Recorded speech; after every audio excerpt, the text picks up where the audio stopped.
Sir आज राजुरीमध्ये सगळी जी ती आमची अख्खा पोलीस फौजफाटा जो आहे तो आलेला आहे ती आता ही गर्दी काय सांगाल काय नेमकं कारण आपल्याला माहिती आहे की आगामी झेडपी आणि पंचायत समिती निवडणुका 2026 याचं मतदान प्रक्रिया ही दिनांक 7 फेब्रुवारी रोजी होणार आहे आणि ह्याच्या निकाल प्रक्रिया ही 9 फेब्रुवारी रोजी होणार आहे. त्या अनुषंगाने आता आचारसंहिता चालू आहे.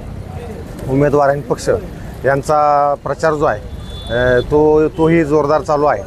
तर आम्हाला हे रूट मार्च काढण्यामागचा हाच उद्देश आहे की आम्ही मतदारांना एकच सांगू इच्छितो की मतदान प्रक्रिया किंवा मतदान हे भयमुक्त वातावरणात करा.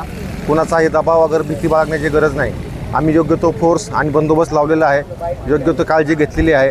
आचारसंहितेने माननीय निवडणूक आयोगाने आचारसंहितेबाबतचे जेही निर्देश लावून दिलेले आहेत ते त्या निर्देशांचं आम्ही काटेकोर आणि तंतोतंत पालन करणार आहोत.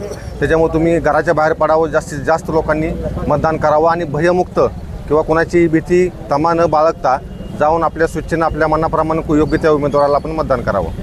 आज दिवसभरामध्ये जे रूट मार्च जे ते काढले जातात त्यामध्ये आळेफाटा पोलीस अंतर्गत कोणकोणत्या गावामध्ये रूट मार्च करण्यात आला? काल रोजी आम्ही आळेफाटा इथे रूट मार्च काढला होता आणि आज आळेगाव, बेल्ले आणि आता राजुरीमध्ये रूट मार्च काढत आहोत. सध्या रूट मार्च करता माझ्या पोलीस स्टेशनचे 4 अधिकारी आहेत आणि जवळजवळ 21 अंमलदार आहेत.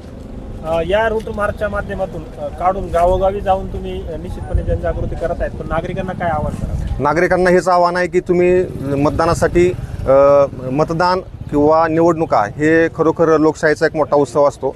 आपण भारताचे नागरिक आहोत, भारतामध्ये लोकशाही आहे, तर आपण मतदानासाठी अवश्य घरातून बाहेर पडावे आणि आपल्या इच्छेप्रमाणे मतदान करून परत यावे. दुसरं आता हे सगळं करताना सोशल मीडियाचा वापर जो आहे तो मोठ्या प्रमाणात होत आहे.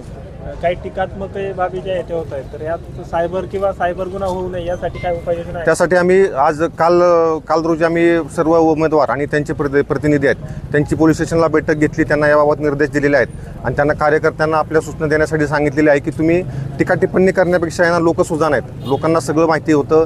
सोशल मीडिया इतका ॲक्टिव्ह आहे की त्यांना सर्व बातम्या ह्या कळत असतात आणि त्यांचं आत्तापर्यंत मत कुणाला द्यायचं हे आत्तापर्यंत फिक्स झालेलं आहे.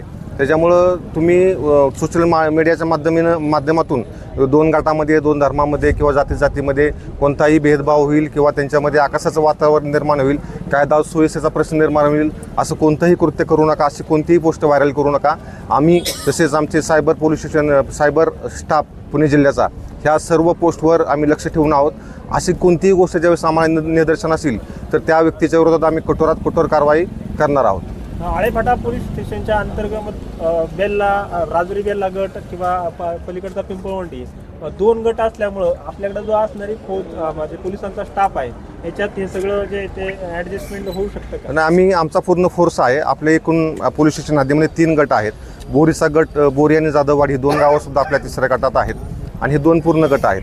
तर पोलीस स्टेशनचा पूर्ण स्टाफ आहेच, परंतु पोलीस फोर्स कमी पडत आहे. तर ते आम्ही हेडक्वार्टरमधून अधिकारी आणि इतर अंमलदार यांची मागणी केलेली आहे. तो पण आम्हाला मुबलक फोर्स मिळणार आहे.